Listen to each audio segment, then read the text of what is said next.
जिंदगी के रंग हजार और तेरा प्यार, दोनों इस तरह मिले कि बात बन गई। जिंदगी के रंग गीतों के संग प्रोग्राम में दोस्तों आपका स्वागत है। आइए आपको मिलवाते हैं हमारे आपके जैसे सज्जनों और महिलाओं से, जिनकी बातें सुनकर, जिनसे बातचीत करके आपको बड़ा मजा आएगा और उन्हीं के पसंद के गीत भी हम इस प्रोग्राम में सुनेंगे।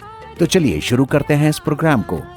दोनों इस तरह मिले कि बात बन गई, हर खुशी सिमट के तेरा साथ बन गई।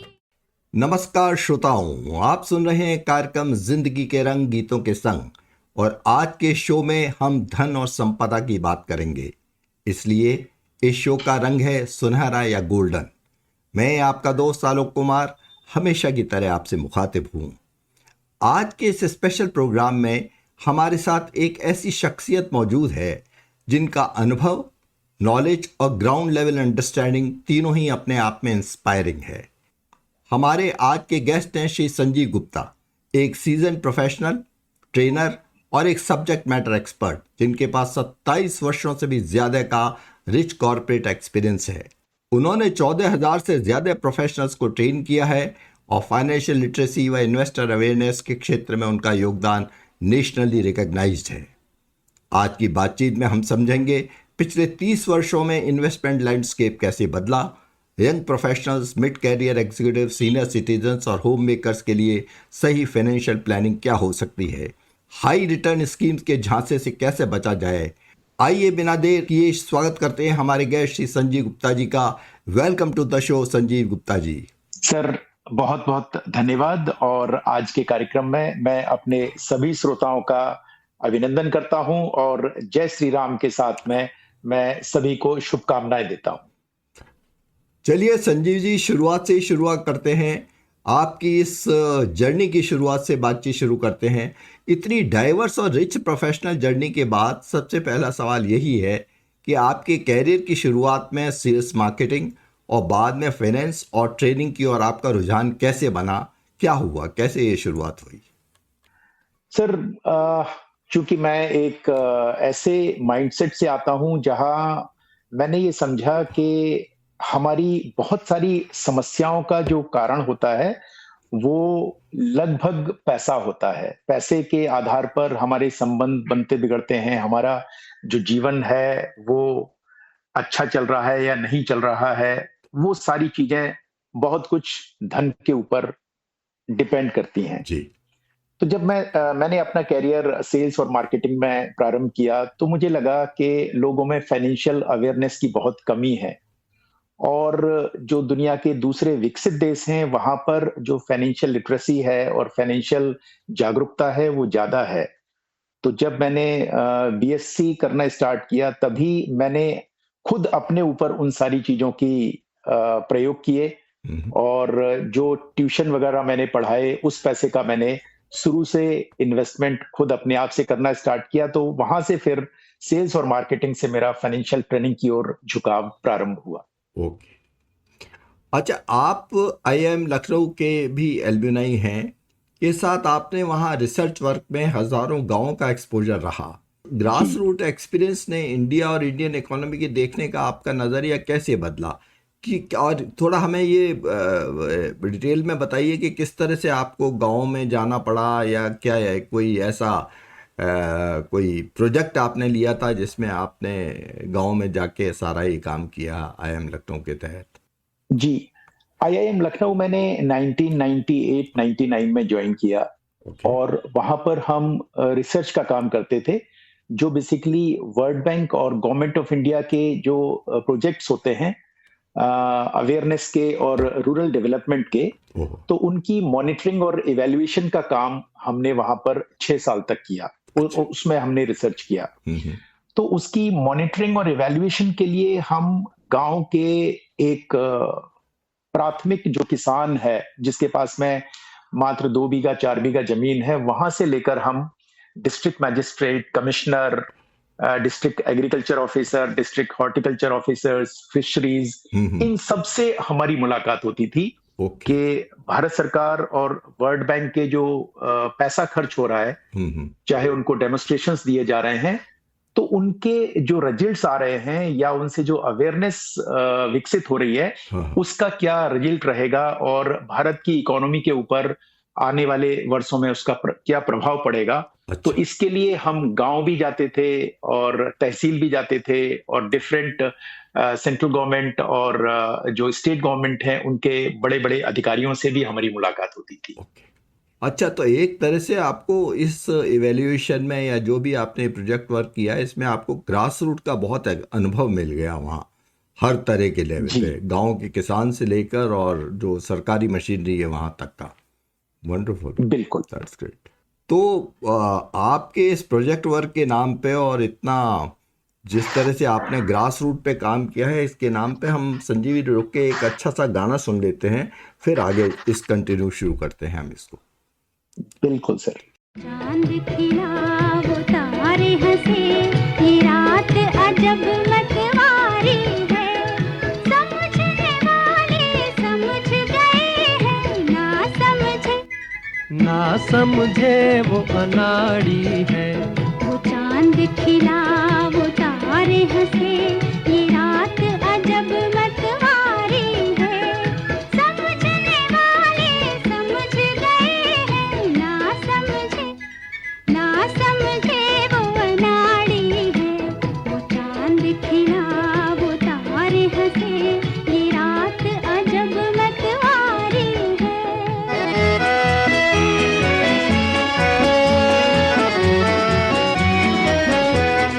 तार गए ये बहार उभरे हैं प्यार जीवन में,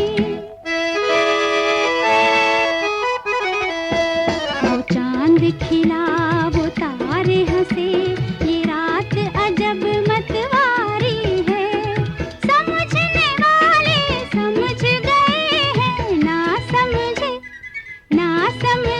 वो अनाड़ी है।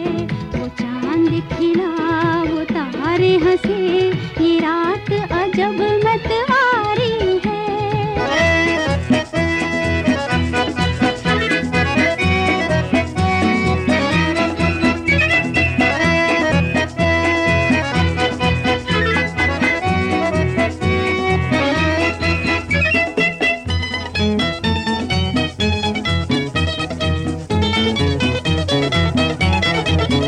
किरणों ने चुनरिया तानी, बहारें किस पे आज है दीवानी। किरणों ने चुनरिया तानी, बहारें किस पे आज है दीवानी। चंदा की चाल मस्तानी है पागल जिस पे रात की रानी। तारों का जाल ले ले दिल निकाल, पूछो न हाल मेरे दिल का। तारों का जाल ले ले दिल निकाल, पूछो न हाल मेरे दिल का। वो चांद खिला वो तारे हंसे, ये रात अजब मतवारी है, समझने वाले समझ गए हैं, ना समझे वो अनाड़ी है। वो चांद खिला वो तारे हंसे, ये रात अजब मतवारी है। Okay, welcome back Sanjeev ji. आपने पिछले लगभग 30 वर्षों में इंडियन फाइनेंशियल इकोसिस्टम को बहुत करीब से देखा है। इस दौरान इन्वेस्टमेंट अपॉर्चुनिटी में क्या मेजर चेंजेस आए? जब पहले बैंक एफडी और लिमिटेड इक्विटी ही ऑप्शंस थे और उसके बाद बहुत ऑप्शंस आ गए, कुछ इसके बारे में बताइए, एक ओवरव्यू सा हमें दीजिए, कुछ इसके बारे में बताइए। जी, अब से अगर मैं 30-35 साल पहले की बात करूं तो भारत में जो इन्वेस्टमेंट का पैटर्न था वो बैंक की एफडी और पोस्ट ऑफिस के डिपॉजिट्स थे, और वो कई मामलों में उस समय के हिसाब से ठीक भी थे, क्योंकि उस समय जो हमारी इन्फ्लेशन, जिसे हम महंगाई बोलते हैं, वो भी 10-12% हुआ करती थी, और जो पोस्ट ऑफिस है और बैंक्स हैं वो भी 10-12, और इवन कई बार तो पोस्ट ऑफिस ने 14% तक की ब्याज दी है। Okay okay. तो हम अगर अपने से पहली वाली पीढ़ी की बात करें, अपने पिताजी और दादाजी की, तो वहां पर वो आंख बंद करके पोस्ट ऑफिस में पैसे लगाते थे, बैंक एफडीज में पैसे लगाते थे। और चूंकि जो शेयर मार्केट था, हालांकि भारत में एक समय ऐसा था जब भारत में कुल मिलाकर 13 स्टॉक एक्सचेंज थे ओके, पूरी अच्छा, कंट्री में, जैसे कलकत्ता स्टॉक एक्सचेंज, लुधियाना, अहमदाबाद। लेकिन फिर कुछ फाइनेंशियल चेंजेस आए, और 91-92 में हमारी इकोनॉमी दुनिया के लिए ओपन हुई, और जो इंस्पेक्टर राज था उसमें कमी की गई मनमोहन सिंह के द्वारा एज ए वित्त मंत्री और प्रधानमंत्री के द्वारा। तो वहां से फिर ये जो म्यूचुअल फंड का सिस्टम है ये थोड़ा सा तेजी से फैला, क्योंकि 1964 में भारत सरकार के द्वारा यूनिट ट्रस्ट ऑफ इंडिया यानी यूटीआई का प्रमोशन किया गया। तो भारत में कुल मिलाकर तो म्यूचुअल फंड का जो प्रारंभ है वो 1964 से हो गया था, और उनकी एक काफी अच्छी स्कीम्स थी यूएस 64 के नाम से, शायद आपको याद होगा। बिल्कुल बिल्कुल बिल्कुल। यूनिट 64 के नाम से। तो लगभग 95-96 तक वही इकोसिस्टम चलता रहा। बहुत ज्यादा जो दूसरे फाइनेंशियल प्रोडक्ट थे वो उतने नहीं फैले। लेकिन फिर 2000 के बाद में हम देखते हैं कि जिस तरीके से मोबाइल के माध्यम से टेक्नोलॉजी आई, इंटरनेट आया, तो बहुत सारी बदलाव हुए फाइनेंशियल इन्वेस्टमेंट में, लोगों की समझ चेंज हुई, और ब्याज की दरें धीरे धीरे करके कम होने लगी। तो लोगों का रुझान ऐसे फाइनेंशियल इंस्ट्रूमेंट की तरफ होने लगा कि हमें ब्याज थोड़ी सी ज्यादा मिल जाए, और ब्याज केवल एक ही माध्यम से या ग्रोथ केवल एक ही माध्यम से मिल सकती है, और वो है बिजनेस। तो लोगों ने बिजनेस में पार्टिसिपेट करने के लिए, बिजनेस में हिस्सेदारी अगर हम लेते हैं तो उसको अंग्रेजी भाषा में शेयरिंग बोलते हैं। तो वहीं से फिर शेयर मार्केट के बारे में बहुत सारे लोगों को जानकारी हुई, और उन्होंने इन्वेस्टमेंट शेयर की तरफ और म्यूचुअल फंड्स की तरफ स्टार्ट किए। चलिए, बहुत बढ़िया संजीव जी। तो अब यह रुक के हम एक गाने का आनंद लेते हैं और फिर आगे इस इंटरव्यू को कंटिन्यू करेंगे। चांद तारे तोड़ लाऊं सारी दुनिया पर मैं छाऊं, बस इतना सा ख्वाब है, बस इतना सा ख्वाब है।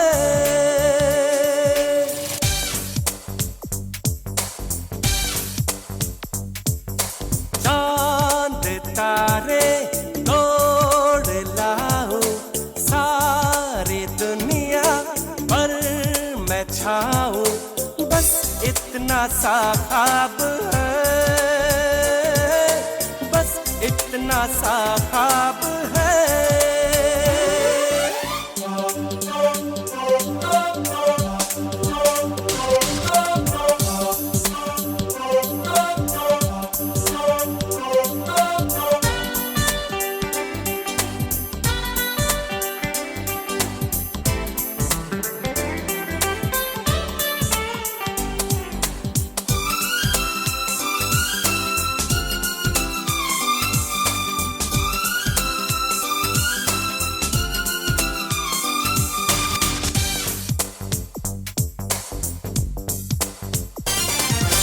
यार तू भी सुन जरा, आरज़ू मेरी है क्या, मैं क्या बन जाना चाहता हूँ।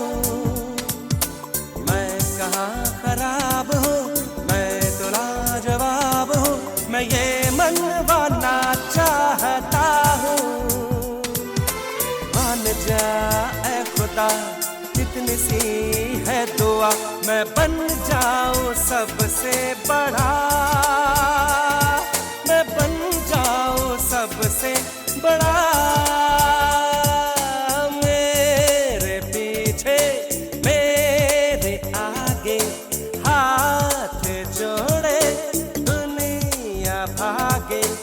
बस इतना सा ख्वाब है, बस इतना सा ख्वाब है।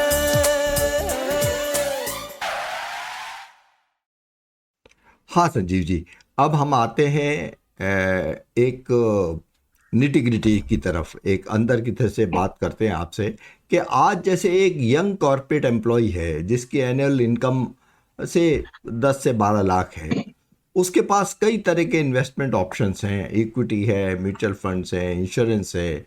अब आप किस तरह से उसको सलाह देना चाहेंगे कि वो किस तरह से अपने इन्वेस्टमेंट की या किस तरह से अपना पोर्टफोलियो बनाए, इसके बारे में क्या सलाह देना चाहेंगे? बहुत अच्छा सर, आपने एक यंग प्रोफेशनल की इनकम 10 से 12 लाख बताई। आज बजट का दिन था और पिछले वर्ष ही वित्त मंत्री ने 12 लाख रुपए तक की इनकम को, बल्कि 12,75,000 रुपए तक की इनकम को टैक्स फ्री कर दिया था। तो सबसे पहले तो मैं 1 लाख या 1.25 लाख रुपए कमाने वाले हर एक व्यक्ति को बधाई देता हूं कि आपकी इनकम भारत में टैक्स फ्री है। आप अगर 1.25 लाख रुपए महीने कमा रहे हैं तो आप निश्चय ही भारत के एटलीस्ट 10% लोगों में शामिल हैं, बल्कि कहूंगा 5% लोगों में शामिल हैं। और ये बहुत अच्छी बात है कि उम्र के प्रारंभिक स्तर पर ही आपको अगर इतनी इनकम मिल रही है तो आप उसे बहुत सारे लोगों में आजकल जो यंग प्रोफेशनल्स हैं तो उनमें एक चर्चा चलती रहती है कि मैं बहुत जल्दी फाइनेंशियली फ्री होना चाहता हूं और अपनी उम्र के 45 या 50 साल में नौकरी को छोड़कर मैं तो बिल्कुल मौज की जिंदगी बिताना चाहता हूं। तो इसको उन्होंने एक शॉर्ट में नाम दिया हुआ है फायर, फाइनेंशियली इंडिपेंडेंट। तो उनके लिए मैं ये कहना चाहूंगा कि सबसे पहले तो वो अपने गोल्स के हिसाब से और अपने लिविंग स्टैंडर्ड के हिसाब से एक प्लान करें और उस प्लान के अकॉर्डिंगली वो ऐसा इन्वेस्टमेंट चूज करें जहां के उन्हें इन्फ्लेशन से ज्यादा रिटर्न मिले। अगर वो बैंक एफडी में चाहे कितना भी पैसा लगा लेते हैं लेकिन वो पैसा उन्हें बढ़ता हुआ तो दिखता है। मान लीजिए आपको बैंक से 6% की ब्याज मिल रही है, 7% का इंटरेस्ट मिल रहा है और इन्फ्लेशन भी 5% है या 6% है, तो आपका पैसा खरीदने की शक्ति के हिसाब से देखें तो ग्रो नहीं कर रहा है। सही बात। तो उन्हें एक ऐसा फाइनेंशियल इंस्ट्रूमेंट सेलेक्ट करना है जो इन्फ्लेशन को बीट कर पाए और इन्फ्लेशन को कम से कम 2 गुने से बीट करे। तो उसके लिए म्यूचुअल फंड जो है वो सबसे बेहतर है और इंश्योरेंस उन्हें अवश्य लेना चाहिए, हर हालत में इंश्योरेंस लेना चाहिए, लेकिन उन्हें केवल और केवल टर्म इंश्योरेंस लेना चाहिए। टर्म इंश्योरेंस के अलावा कोई भी जो दूसरे इंश्योरेंस होते हैं, एंडोमेंट हो गया, मनी बैक हो गया या फिर यूलिप जिसे हम यूनिट लिंक इंश्योरेंस बोलते हैं, वो इंश्योरेंस उनके लिए उतने बेहतर नहीं है जितना टर्म इंश्योरेंस है। और बाकी के पैसे को वो म्यूचुअल फंड के माध्यम से मैनेज करें और म्यूचुअल फंड में आराम से उन्हें यूजुअली 12-15% के आसपास का CAGR मिल सकता है लॉन्गर ड्यूरेशन में। ओके। यहां उन्हें एक बात सबसे पहले ध्यान रखनी है कि वो अपना एक गोल बनाएं लाइफ का कि उम्र के किस मुकाम पर, किस आयु में उन्हें कितने पैसे की आवश्यकता होगी और उस में ईश्वर ने एक चीज बड़ी अच्छी दी है कि कुछ पैसा, मान लीजिए वो यंग प्रोफेशनल हैं और शादी होती है, फैमिली का एक्सपेंशन होता है, तो बच्चों की एजुकेशन 18 साल बाद आएगी, 15 साल बाद आएगी, फिर वो कब रिटायर होना चाहते हैं, रिटायरमेंट, उनकी शादी, तो इन सब में उन्हें गैप मिलेगा, कहीं 10 साल का गैप मिलेगा, कहीं 15 साल का गैप मिलेगा। तो अपने पैसे को म्यूचुअल फंड के माध्यम से जब वो लगाते हैं तो इन 10-15 सालों के हिसाब से वो गोल बना लें और उसी हिसाब से वो निवेश को निर्धारित करें।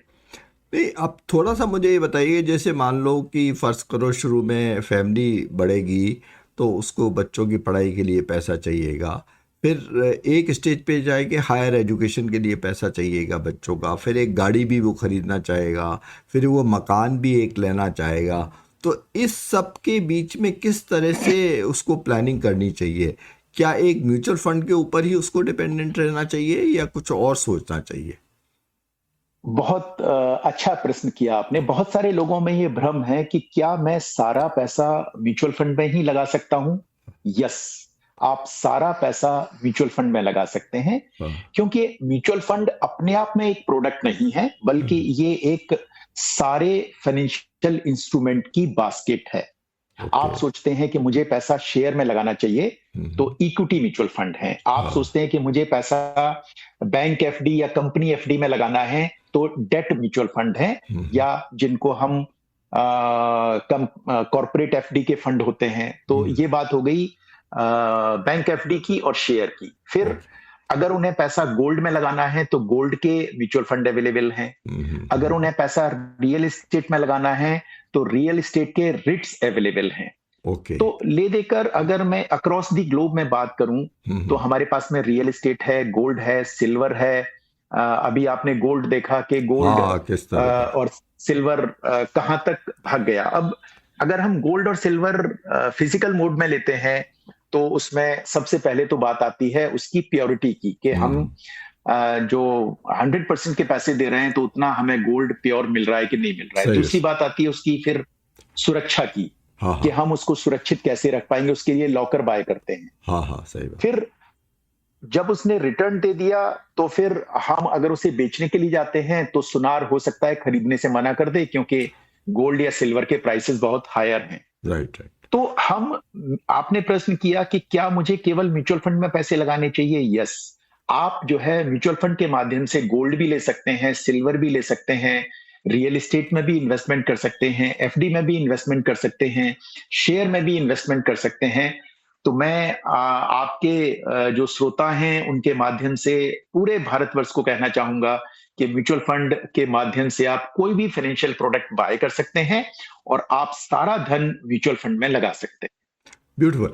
तो ये एक तरह से म्यूचुअल फंड एक कोई प्रोडक्ट नहीं है, बल्कि आप म्यूचुअल फंड के माध्यम से इकोनॉमी के ऑलमोस्ट हर सेक्टर को टच कर सकते हैं, हर सेक्टर में इन्वेस्ट कर सकते हैं। तो ये एक ब्यूटीफुल बात है। अच्छा, अब जैसे शुरुआती चरण में इंश्योरेंस का कितना रोल होना चाहिए, कुछ इसके बारे में प्रोपोर्शन बताना चाहेंगे कि इंश्योरेंस में उसको कितना लगाना चाहिए, या इसको हम इस तरह से बाइफरकेट कर सकते हैं क्या? राइट।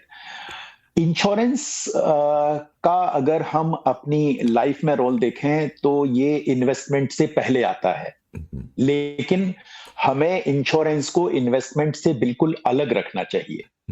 बिकॉज इंश्योरेंस हमारी लाइफ में तब महत्वपूर्ण है जब दुनिया से हर एक व्यक्ति को एक ना एक दिन जाना है।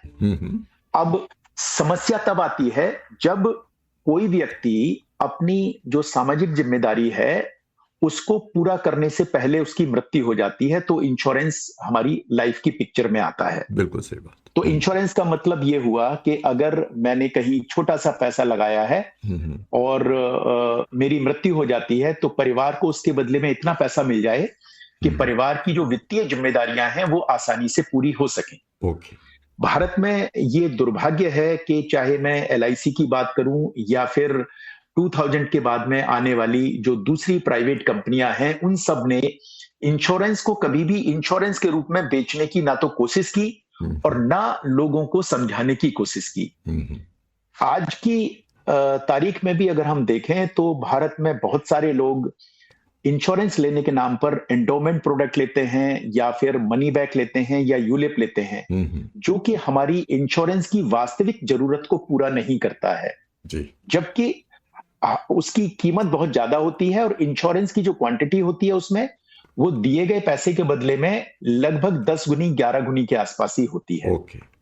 अब तो इसलिए हमें जब भी इंश्योरेंस की प्लानिंग करें, सबसे पहले तो आप उसे इन्वेस्टमेंट से अलग हटाइए और केवल टर्म इंश्योरेंस लीजिए। और इसकी अब बात आती है कि हमें टर्म इंश्योरेंस कितना लेना चाहिए।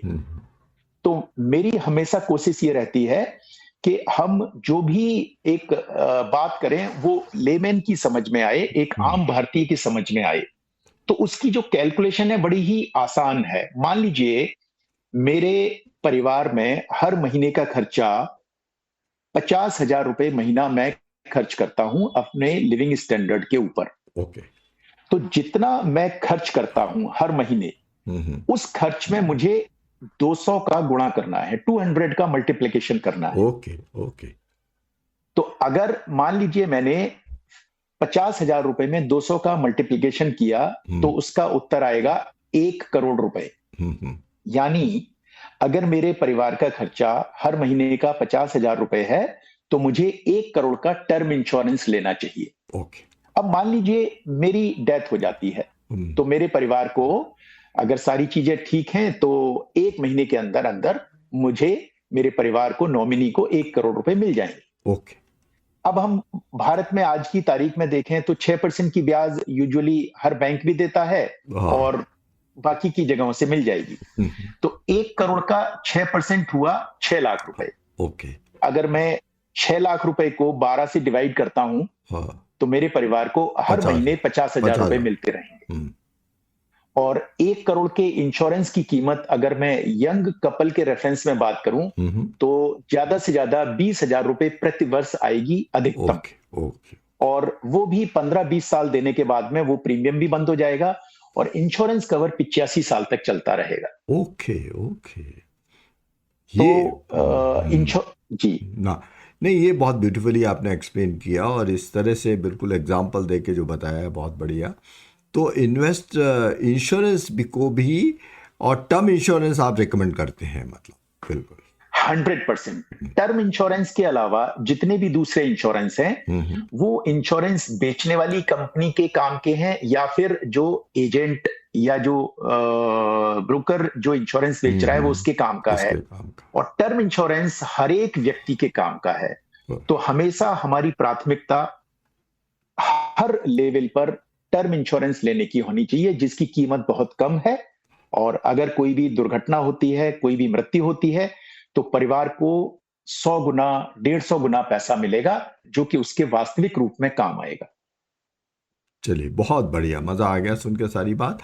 तो अब ब्रीफ में मुझे थोड़ा सा इतना बताया कि यंग अर्नर्स एक नॉर्मली आपने अगर ऑब्जर्व किया है, इतने लोगों को सलाह दी है, ये कौन सी कॉमन मिस्टेक करती है जिससे थोड़ा सा वो बचे? थोड़ा सा ब्रीफ में बताइए इसके बारे में। देखिए, होता क्या है कि मान लीजिए आज मुझे कोई बीमारी हो जाती है, मुझे बुखार आ गया। अब मैं बुखार आने पर मैं क्या करूंगा? अरे सर मुझे बुखार आ रहा है, मैं क्या करूं? तो हमें बड़ा आसानी से सब मिल जाते हैं कि अरे पैरासीटामोल की गोली ले लीजिए। तो है वो बहुत तेजी से होता है और जो प्राथमिक सूचनाएं हैं वो उपलब्ध हैं। तो यंग अर्नर क्या करते हैं? 2,000 के शेयर, 5,000 के शेयर खरीदना स्टार्ट करते हैं। अब थोड़ी देर के लिए मैं ये मान लूं कि आपने 10,000 रुपए का इन्वेस्टमेंट किया और उस 10,000 रुपए को आपने 20,000 रुपए बना लिया स्पेकुलेशन के माध्यम से, क्योंकि आपके पास में सूचना कुछ नहीं है। आप सोशल मीडिया या फिर टीवी देखकर आप केवल इन्वेस्टमेंट कर रहे हैं। आपके पास में कोई इंफॉर्मेशन ऐसी नहीं है जो केवल आपके पास में हो। अब उस 10,000 रुपए से 20,000 रुपए बनाने के लिए आपने काफी वक्त खर्च किया और आप बड़े बड़े प्रसन्न हैं आप। अब होता क्या है? उस 10,000 को 20,000 बनाने में आपने कम से कम 15-20 घंटे खर्च किए हैं। लेकिन अगर वही 15-20 घंटे आप अपने स्किल डेवलपमेंट में लगाते तो हो सकता है आपका ऑफिस में प्रमोशन हो जाता। अब 10,000 रुपए के 20,000 रुपए कहने में तो दोगुने हो गए, लेकिन क्या वो 10,000 रुपए से हमारा जीवन चल पाएगा? क्योंकि हमने जीवन का जो सबसे महत्वपूर्ण एसेट है जिसे हम समय बोलते हैं वो लगाया है। तो बच्चों को अपनी फाइनेंशियल प्लानिंग करने के लिए और जो यंग अर्नर हैं उनको सब कुछ अपने पैसे को पूरी तरीके से प्लान करने के लिए, जैसे हम बीमार होने पर डॉक्टर के पास में जाते हैं वैसे ही एक फाइनेंशियल डॉक्टर के पास में जाके अपने सारे गोल उनको डिस्क्राइब करें और उस गोल के हिसाब से वो 5 साल, 10 साल, 2 महीने और 20 साल और अपने रिटायरमेंट की प्लानिंग करें। ये मैं उनको कहना चाहूंगा, बजाय कोई भी फाइनेंशियल प्रोडक्ट खुद खरीदने से बचें।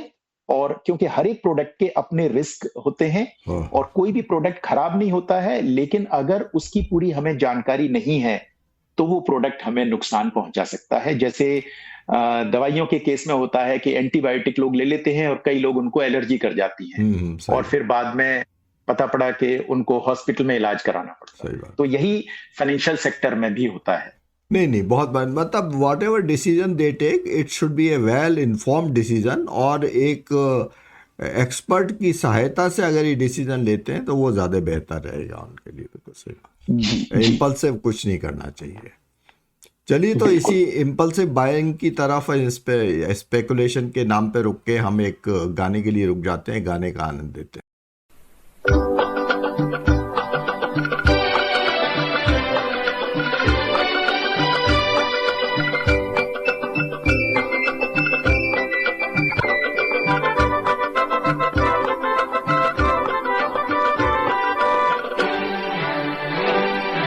गर्दिश में हो तारे, ना घबराना प्यारे, कर तू हिम्मत ना हारे, तो होंगे वारे न्यारे।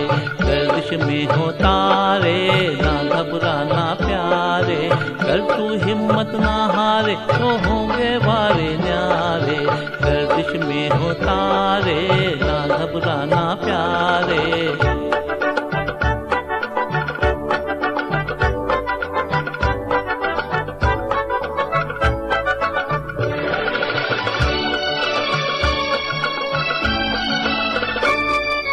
मुझको मेरी आशा देती है दिलासा,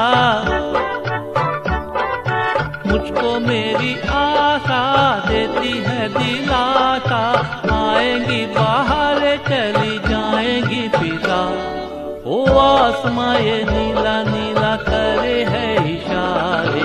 गर्दिश में हो तारे, ना घबराना प्यारे।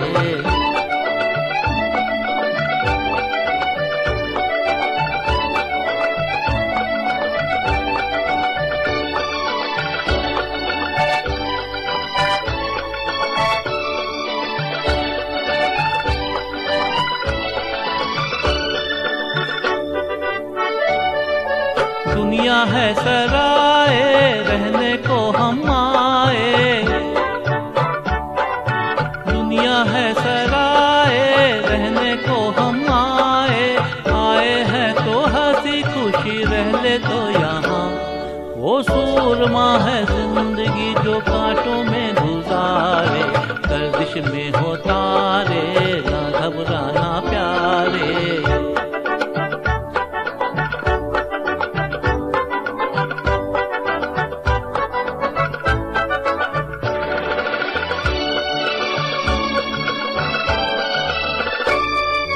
बाजुओं में दम है, फिर काहे का गम है। बाजुओं में दम है, फिर काहे का गम है। आहली इरादे हैं, उमंगे हैं जवां। ओ मुश्किलें कहाँ है, उन्हें मेरा दिल पुकारे। गर्दिश में हो तारे, ना घबराना प्यारे। कर तू हिम्मत ना हारे, तो होंगे वारे न्यारे। गर्दिश में हो तारे, ना घबराना प्यारे।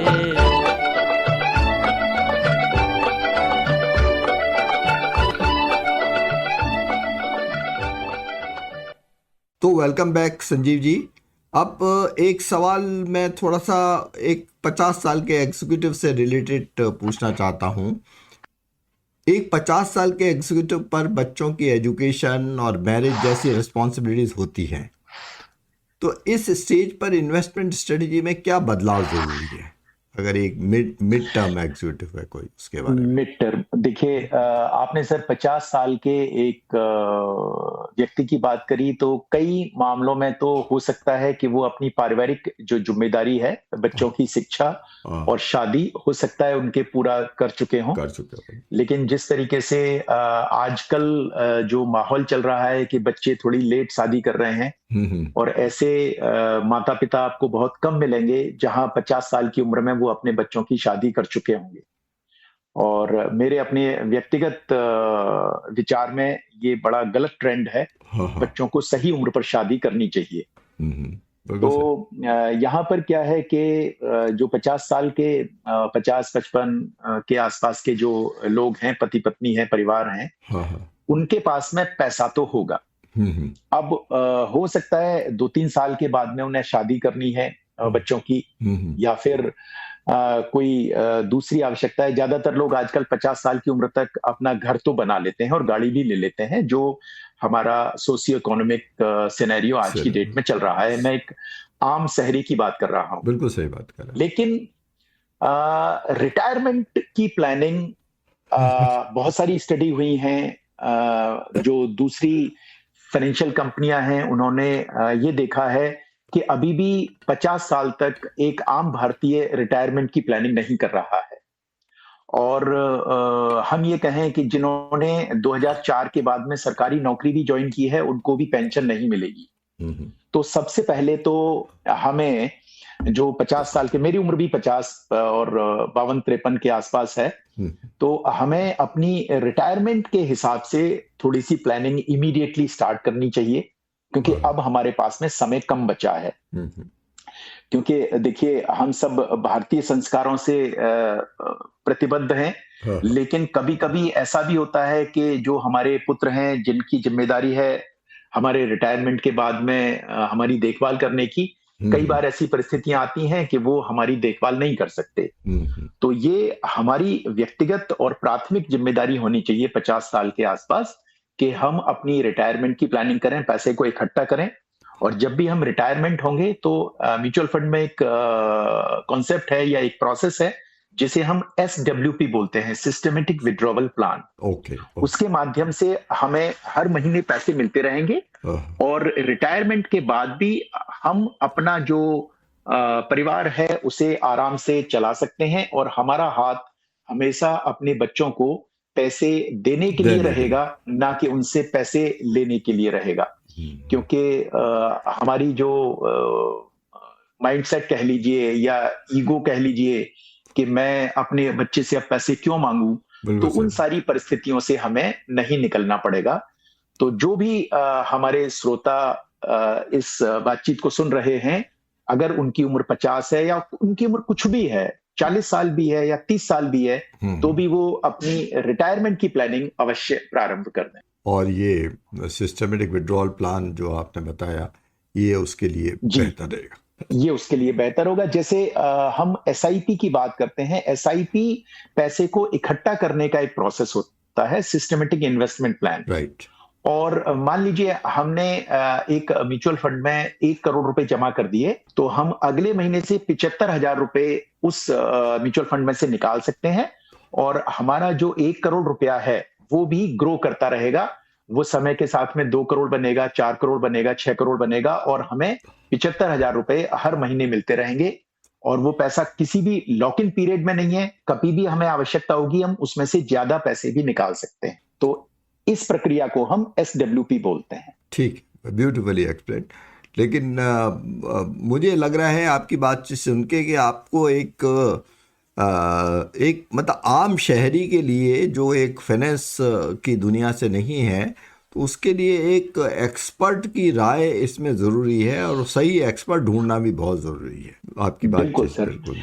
यहाँ पर मैं यही कहना चाहूंगा हमारे श्रोताओं से कि जिस तरीके से हम अगर बीमार हो जाते हैं या किसी केस में फंस जाते हैं, तो हमें टैक्स फाइल करना है तो हम चार्टर्ड अकाउंट ढूंढते हैं, डॉक्टर ढूंढते हैं और वकील ढूंढते हैं। उसी तरीके से हमें अपने लिए सबसे पहले एक फाइनेंशियल एडवाइजर देखकर, और उस फाइनेंशियल एडवाइजर ऐसा हो जो कि व्यक्तिगत रूप से भी और व्यावसायिक रूप से भी ईमानदार। फाइनेंशियल सेक्टर में भी बहुत सारे मिस सेलिंग हुई है। बैंक जो फाइनेंशियल प्रोडक्ट बेचते हैं वो बताते कुछ और हैं और इंश्योरेंस दे देते हैं। और कई ऐसे केसेस हैं। अभी एक मेरे मित्र हैं, उनके पास में कई मतलब अच्छा पैसे थे, और एक प्राइवेट बैंक की लेडी ने उनको तकरीबन 1.5 से 2 करोड़ का चूना लगा दिया, और उनको ऐसे गलत फाइनेंशियल प्रोडक्ट दे दिए जिनकी ना तो उन्हें आवश्यकता थी और ना ही समझ थी। तो ये बहुत आवश्यक है कि जिस तरीके से आप डॉक्टर, वकील या चार्टर्ड अकाउंटेंट ढूंढते हैं, वैसे ही आप एक ईमानदार फाइनेंशियल एडवाइजर अपनी लाइफ में जरूर से बनाइए, और तभी आपका जो वित्तीय जिम्मेदारी है, उनको सफलतापूर्वक आप जो है कंप्लीट कर पाएंगे। नहीं, बहुत सही बात है।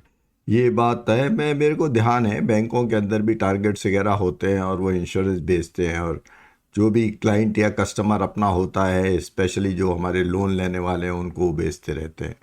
तो काफ़ी हो रहा जी। है ये, तो ये एक गलत प्रैक्टिस है जो यहाँ है। पर बिल्कुल सर, मैं एक और आरबीआई से भी और सेबी से भी कहना चाहूंगा कि बैंकों को जो इंश्योरेंस बेचने की परमिशन दे रखी है हर तरह का, वो बड़ा खतरनाक है। मतलब आप यकीन नहीं मानेंगे, अखबार में भी आता रहता है और कई इन्वेस्टर मेरे पास भी आते हैं हाँ, कि हमारी एज ये थी या मुझे 6 महीने बाद पैसे की आवश्यकता थी और मेरा पैसा जो है इंश्योरेंस में लगा दिया। अब इंश्योरेंस में कानूनी रूप से अगर आपने पैसा लगा दिया तो मृत्यु के अलावा किसी भी दूसरी परिस्थिति में आपको पैसा 5 साल से पहले नहीं नहीं मिलेगा। मिले।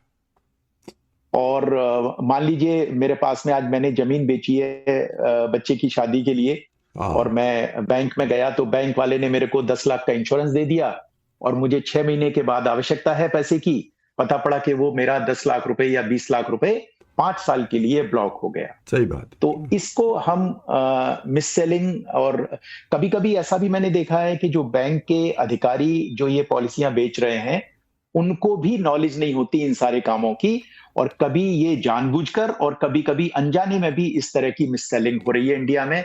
इसकी तरफ आरबीआई को और सेबी को बहुत ध्यान देने की आवश्यकता है। बिल्कुल बिल्कुल सही कह रहे हैं आप। चलिए, ये काफ़ी कंफ्यूजन है और ये बड़ा डेलिकेट सा सब्जेक्ट है और हम आजकल जी। इसको काफ़ी देख रहे हैं। चलिए, तो यहाँ रुक के एक गाने के लिए रुक जाते हैं हम। जन्म जन्म का साथ है निभाने को, 100 बार मैंने जन्म लिए, जन्म जन्म का साथ है निभाने को, 100 बार मैंने जन्म लिए, जन्म जन्म का साथ है निभाने को, 100 बार मैंने जन्म लिए।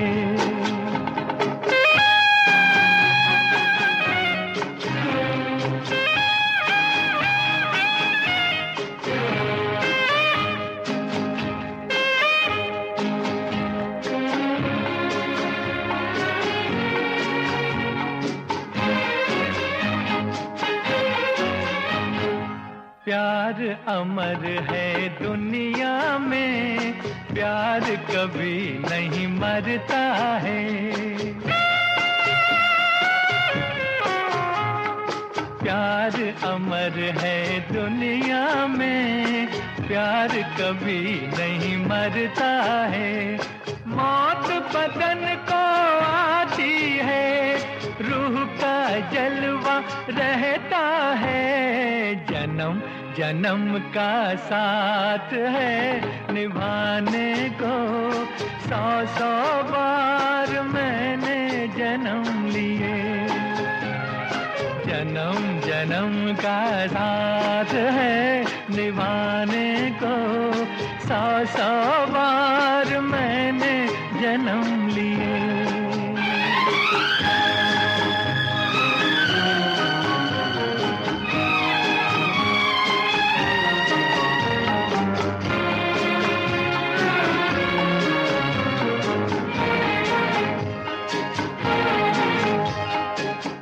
शहजादी सपनों की इतनी तू हैरान न हो,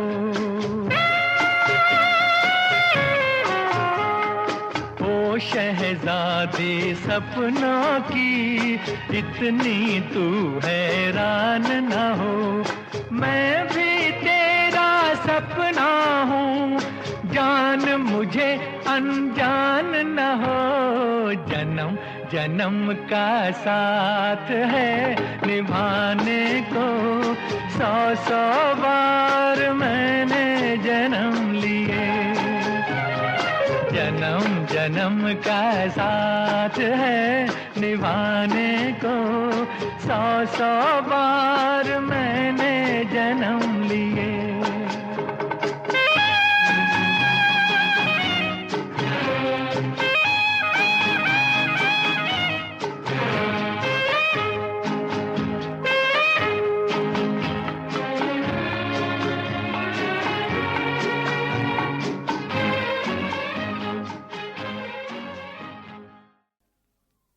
हाँ Sanjeev ji, welcome back. Senior citizen generally stability, regular income और कैपिटल प्रोटेक्शन चाहते हैं।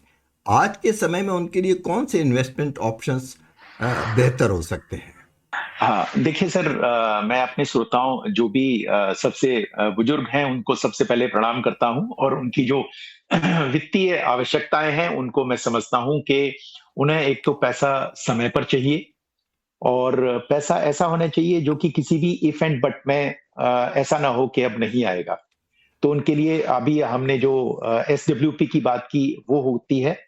दूसरा, बहुत सारा पैसा हमारे सीनियर सिटीजन अपनी अगली पीढ़ी को देकर जाएंगे। मान लीजिए किसी के पास में 5 करोड़ रुपए हैं, उम्र के आखिरी मुकाम पर 2 करोड़ रुपए हैं, तो एक तो वो एक सूटेबल फंड सेलेक्ट करके और वहां से वो SWP के माध्यम से अपने फाइनेंस को प्लान कर सकते हैं।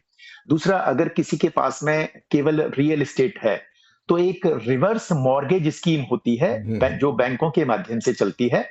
रिवर्स मॉर्गेज स्कीम में क्या होता है कि मान लीजिए बैंक ने उसकी कीमत 5 करोड़ रुपए लगाई है, तो बैंक आपको हर महीने 40,000, 50,000 या 1 लाख रुपए देता रहेगा, और ये तब तक देगा जब तक कि आपका जीवन चल रहा है। और फिर उसके बाद में जो भी वारिस होगा वो उस पैसे को पे करके अपनी प्रॉपर्टी वो ले सकता है। तो इस तरीके से हमारे जो सीनियर सिटीजन हैं वो न केवल रेगुलर इनकम ले सकते हैं बल्कि अपने जीवन को वित्तीय रूप से आसान भी बना सकते हैं। दूसरी चीज मैं ये कहना चाहूंगा कि बहुत सारे जो सीनियर सिटीजन हैं उनके मन में ये होता है कि मैं शेयर मार्केट वाले फंड में पैसे लगाऊं या ना लगाऊं। उनके लिए मैं ये कहना चाहूंगा कि जिनके पास में अपनी मासिक आवश्यकताओं से थोड़ा सा ज्यादा पैसा है, तो वो 100% अपने उस सारे पैसे को अपनी अगली पीढ़ी को देकर जाएंगे। और अगर अभी किसी की उम्र मान लीजिए 65 साल है या 70 साल है और उन्हें आवश्यकता है हर महीने 70,000 रुपए की या 1 लाख रुपए की, तो बाकी के पैसे को वो ऐसे लॉन्ग टर्म वाले म्यूचुअल फंड में लगाएं और उसमें नॉमिनी जिसको वो अपने नाती पोतों को देना चाहते हैं उनको वो बना दें। और पता पड़ेगा कि अब से तकरीबन 10 साल बाद या 15 साल बाद या 20 साल बाद जब उनके नाती पोते 18-20 साल के होंगे तो उनको उतना पैसा मिलेगा जिसकी कल्पना हम आज की तारीख में नहीं कर सकते।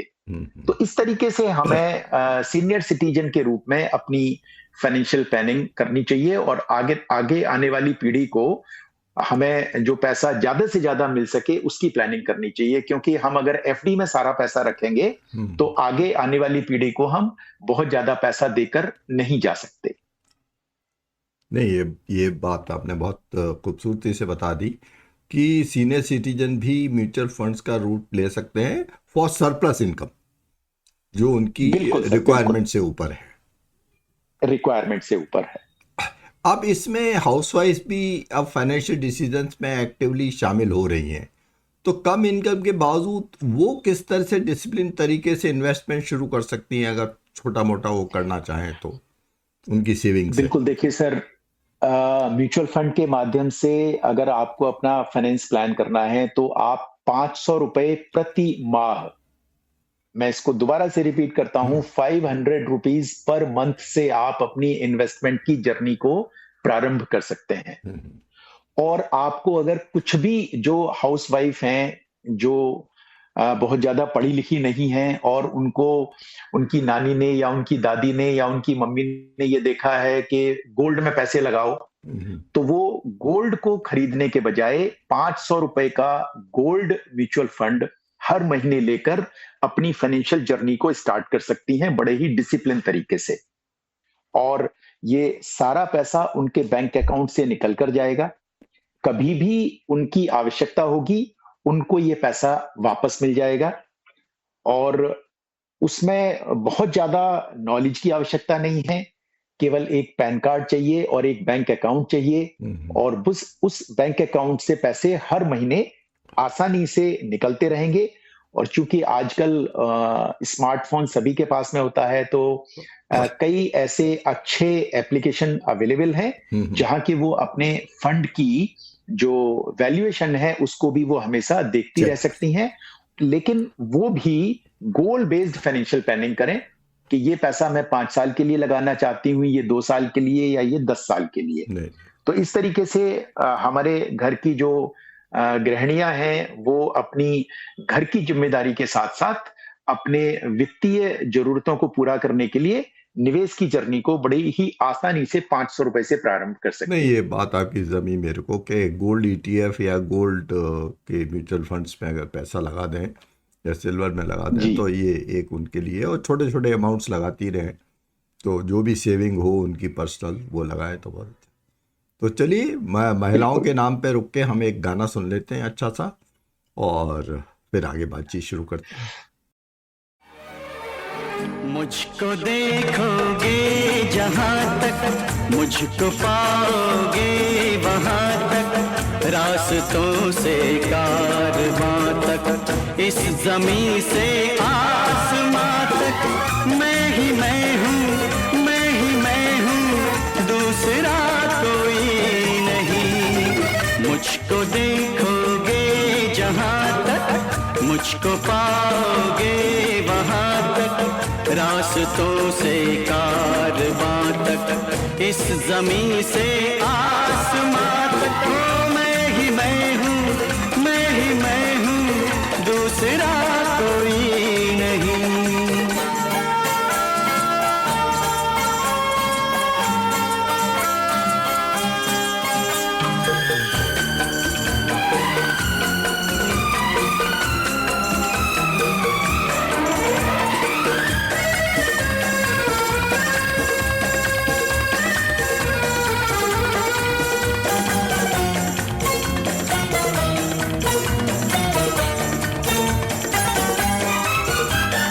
तेरी मोहब्बत ने रखा है मेरे सर पर ताज, तेरी मोहब्बत ने रखा है मेरे सर पर ताज, इस धरती पर तेरा मेरा मिलन हुआ है आज, मिल गया सब कुछ मुझे, लब पर दुआ कोई नहीं, हो मैं ही मैं हूँ, मैं ही मैं हूँ, दूसरा कोई नहीं।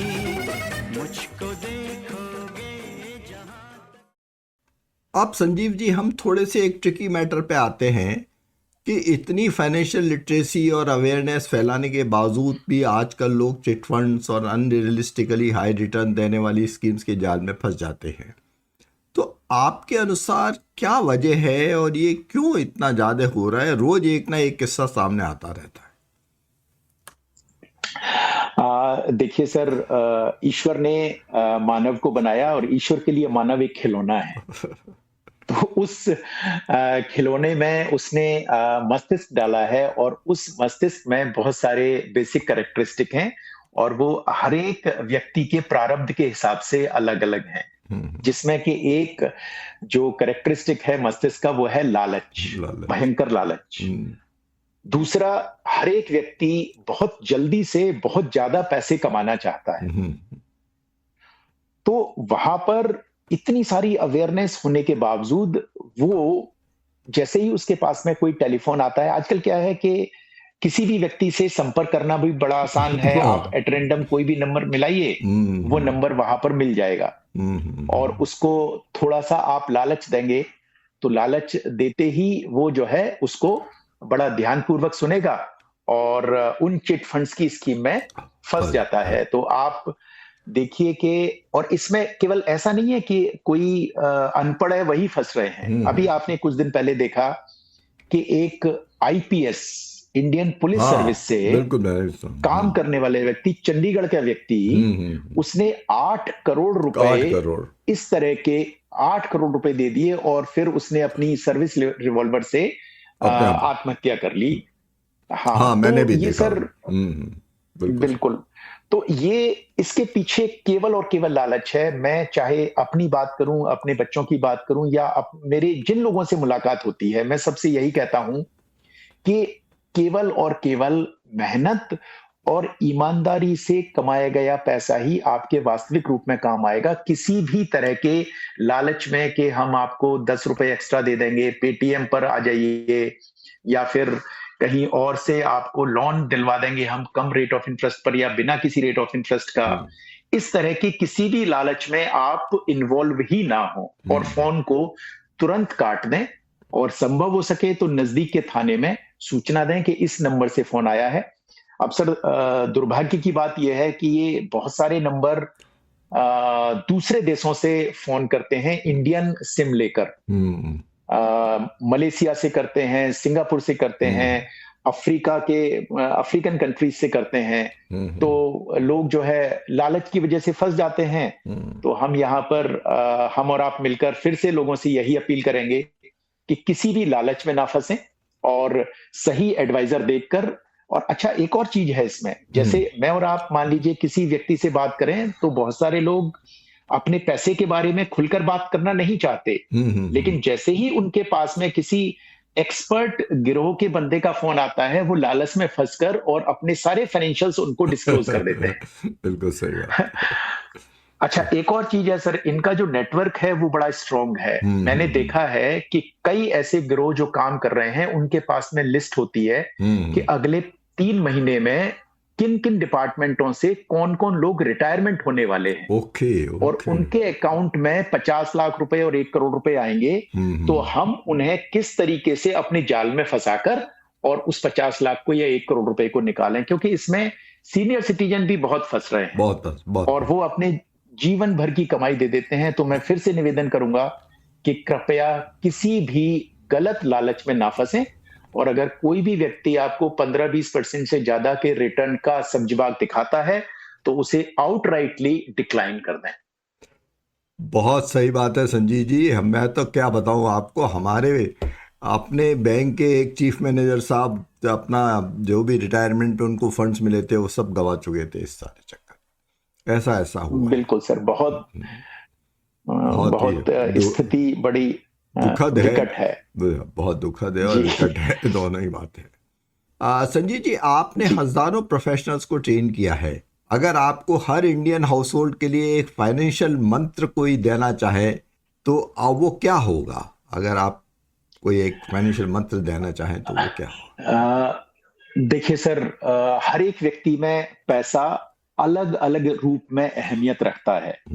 चाहे मैं पुरुष की बात करूं या महिला की बात करूं और या फिर यंग प्रोफेशनल्स की बात करूं, तो ये तीनों ही एज ग्रुप और दोनों ही चाहे मेल हो या फीमेल हो, सभी के लिए सबसे पहले तो आपको एक चीज देखनी चाहिए कि जहां भी हम पैसा खर्च कर रहे हैं, क्या वो वैल्यू फॉर मनी है?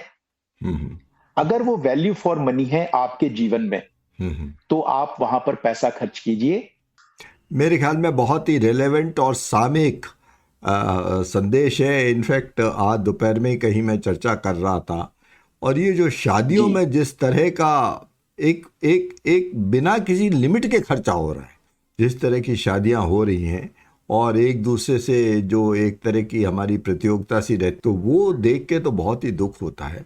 तो आपका ये संदेश तो बहुत ही रेलेवेंट है कि भाई वैल्यू फॉर मनी ज़रूरी है, आपके पास में है, करो जितना कर सकते हो, लेकिन कर्जा लेके करना तो वो तो बहुत ही ज़्यादा है, एक वो गलत बात। चलिए, तो संजीव जी, सच में संजीव जी, आज की बातचीत न सिर्फ इंफॉर्मेटिव रही बल्कि बहुत प्रैक्टिकल और आई ओपनिंग भी रही।